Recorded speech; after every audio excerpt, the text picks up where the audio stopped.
Standard 10 students, good morning to all of you. In bio chapter 3 transportation में जो है हम लोग अब ट्रांसपोर्टेशन इन एनिमल्स हम लोग को यहाँ से पढ़ना था। तो प्लांट में तुम लोगों ने देखा कि किस तरह से जो है मिनरल्स, वाटर, फूड का जो है उसका ट्रांसपोर्ट होता है। अब जो है एनिमल्स में जो है in very simple animals material are transported through diffusion. जैसे लोअर प्लांट्स में होते थे उसी तरह सिंपल एनिमल्स में भी जो ट्रांसपोर्टेशन का प्रोसेस होता है, ट्रांसपोर्ट होता है सब मटेरियल, वो डिफ्यूज़न सिंपल जो एनिमल्स होते हैं डिफ्यूज़न प्रोसेस के थ्रू हो जाता है। In complex animals there is a special transport system to carry oxygen, carbon dioxide, nutrients, waste product, food and various other substances from one part of the body to other। लेकिन जो higher animals होंगे उनमें जो है ये सारे चीज़ जो है ऑक्सीजन का, कार्बन डाइऑक्साइड का, न्यूट्रिएंट्स का, वेस्ट प्रोडक्ट का, फूड का और जो वेरियस सब्सटेंसेस है एक पार्ट से बॉडी के दूसरे पार्ट तक ले जाने के लिए एक जो है स्पेशल ट्रांसपोर्ट सिस्टम बना हुआ होता है। This transport system also known the circulatory system. इस ट्रांसपोर्ट सिस्टम को हम सर्कुलेटरी सिस्टम भी कहते हैं। Comprises a blood vascular system and lymphatic system. तो इसमें दो, एक ब्लड वैस्कुलर सिस्टम है, एक लिम्फेटिक सिस्टम है। The blood vascular system has 3 components.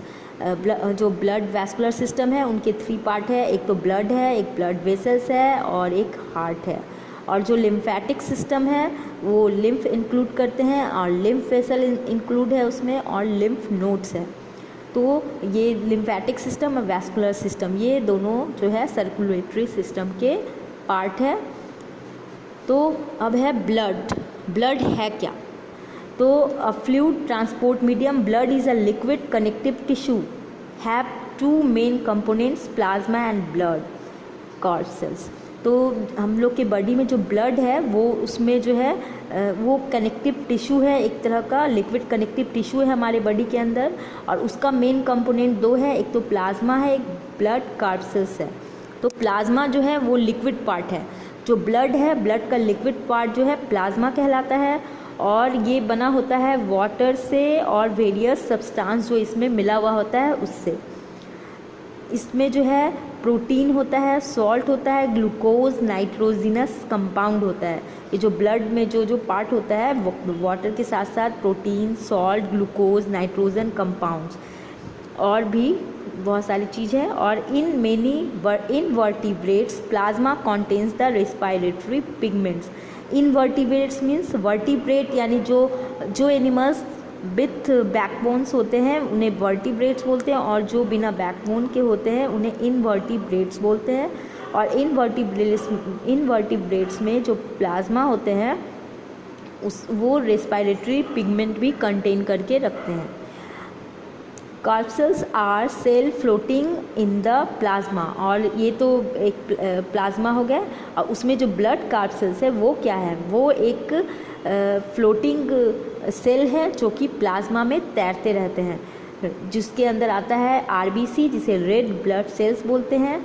A type of corpuscles in vertebrates contain a red coloured respiratory pigment called haemoglobin. ये red जो RBC होता है वो रेड होता है क्योंकि उसके अंदर रेड कलर का पिगमेंट होता है जिसे हीमोग्लोबिन बोलते हैं।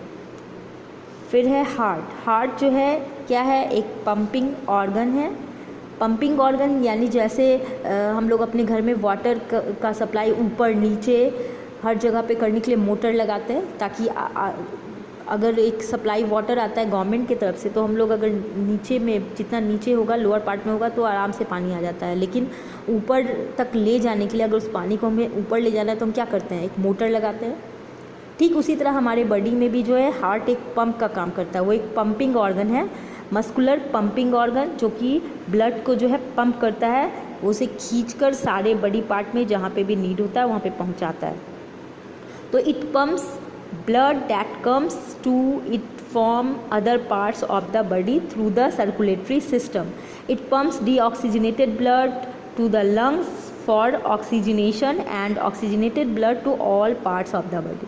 तो ये सर्कुलेटरी सिस्टम में जो है हार्ट जो है पंप करता है पहले डीऑक्सीजनेटेड मतलब जो ब्लड जो होता है पहले गंदा होता है, वो उसके अंदर ऑक्सीजन नहीं होता है और वो बिना ऑक्सीजन का जो है पहले उसे लंग्स तक पहुंचाता है, फिर लंग्स से उसमें ऑक्सीजन जो है वो मिलता है, घुलता है और ये ऑक्सीजनेटेड ब्लड जो है पूरे बॉडी में सप्लाई होता है। आगे जब हार्ट तुम लोग पढ़ोगे तो उसमें मैं एक्सप्लेन करूँगी किस तरह से किस पार्ट में उसका जो डीऑक्सीजनेटेड और ऑक्सीजनेटेड ब्लड किस तरह से पंप होता है।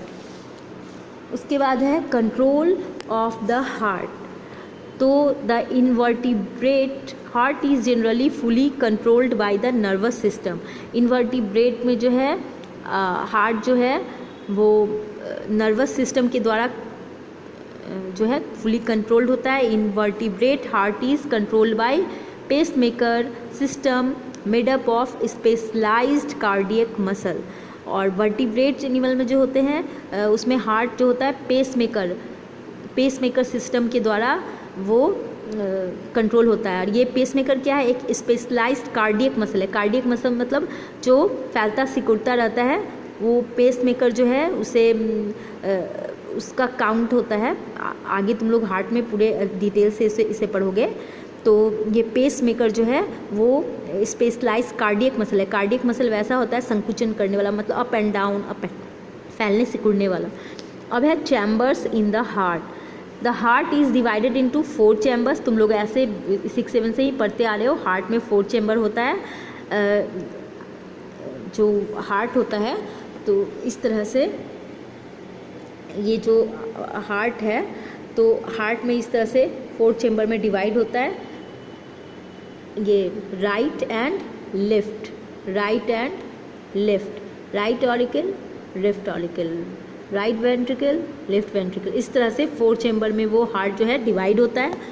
तो the heart is divided into 4 chamber in order to prevent the mixing of oxygenated blood the oxygenate. यानी ये किस लिए 4 चैम्बर में डिवाइड होता है, ताकि ऑक्सीजनेटेड एंड डीऑक्सीजनेटेड ब्लड जो है वो मिल ना जाए आपस में, इसलिए वो डिवाइड होते हैं। A complete vertical partition of the heart into left and right. Left इधर लेफ्ट और राइट, ये कंप्लीट वर्टिकल, इस तरह से वर्टिकल जो है पोर्शन में ये जो है डिवाइड होता है।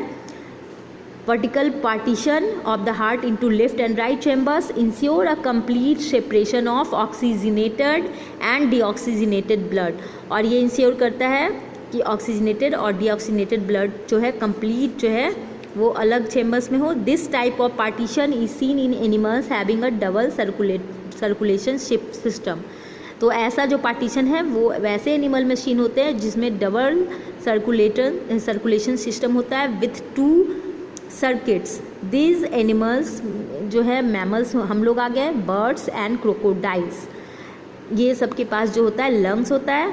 इन 1 circuit blood flows between the heart and the lungs. तो एक सर्किट में जो है जो ब्लड होता है फ्लो करता है हार्ट और लंग के बीच में, एंड द सेकेंड सर्किट जो होता है फ्लो करता है हार्ट एंड द बॉडी के पार्ट के बीच में। तो ये 2 सर्कुलेशन हो गया, 2 डबल सर्कुलेटरी सिस्टम जो हम लोग के बॉडी में भी है।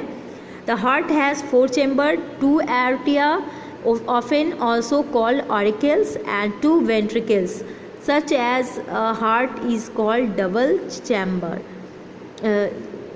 Heart has ये double heart. This type of complete separation into chamber provide an ample supply of oxygen to all parts of body. These animals are quite active, so they have a high rate of respiration and require of efficient supply of oxygen. Birds and mammal being warm blooded need to spend energy to regulate their body temperature. This also require oxygen. तो यहाँ पे ये बोल रहा है कि ये जो है हमारा जो बॉडी ये हार्ट सिस्टम है 2 एकदम कंप्लीट चैम्बर में डिवाइड है, और राइट साइड को आर्टिया और लेफ्ट साइड को वेंट्रिकल बोलते हैं। इसमें जो राइट जो है आर्टिया 2 आर्टिया होता है और 2 वेंट्रिकल्स होते हैं। Right ventricle, right article, right आर्टिया, left आर्टिया, इस तरह से डिवाइड होता है। और जो एनिमल्स है वो क्विट एक्टिव होते हैं और वो जो है उनका रेस्पिरेशन रेट जो है वो हाई होता है और इन्हें ऑक्सीजन का जो है सप्लाई बहुत एफिशिएंट चाहिए होता है। और बर्ड्स और मैमल जो है हम लोग जो है वो बर्ड्स भी और मैमल्स भी वो वार्म ब्लडेड होते हैं। वार्म ब्लडेड यानी ब्लड जो है एकदम ठंडा नहीं होता है और वार्म जो है उसका टेम्परेचर वार्म होता है। Need to spend energy to regulate their body temperature, और इन्हें एनर्जी चाहिए होता है अपने बॉडी टेम्परेचर को रेगुलेट करने के लिए। और इन्हें जो है दिस ऑल्सो रिक्वायर्स ऑक्सीजन, और इन्हें भी ऑक्सीजन की रिक्वायरमेंट होती है। तो नेक्स्ट क्लास में मैं इसे और अच्छे से एक्सप्लेन करूँगी। Thank you.